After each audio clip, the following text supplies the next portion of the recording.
M Pasupathi, பொதுச் செயலாளர், தேவாங்க மேல்நிலைப்பள்ளி முன்னாள் மாணவர் சங்கம். தேவாங்க மேல்நிலைப் பள்ளியானது 1948 அன்றைய முதல்வர் ஓமந்தூரார் அவர்களுடைய திருக்கரங்களால் இந்த பள்ளியானது திறக்கப்பட்டது. அடிக்கல் நாட்டப்பட்டது ஜனவரி 21 அன்றைய கல்வி அமைச்சர் TS அவினாசிலிங்கம் செட்டியார் அவர்களால்.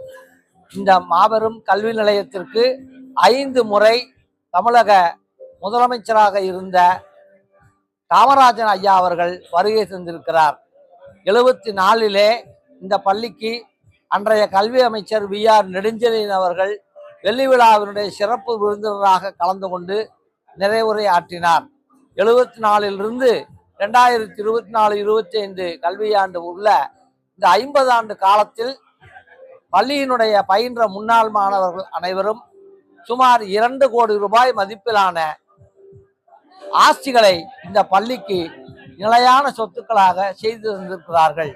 இப்பள்ளியில் பயின்ற மாணவர்கள் மருத்துவ மேதைகளாகவும் நல்ல வழக்கறிஞர்களாகவும் சிறந்த நீதிபதிகளாகவும் விளங்குவது என்பது குறிப்பிடத்தக்கது. மேலும் இப்பள்ளியில் பயிலக்கூடிய மாணவர்கள் மிகவும் பிற்படுத்தப்பட்ட தாழ்த்தப்பட்ட வகுப்பைச் சேர்ந்த மாணவர்கள் தான்.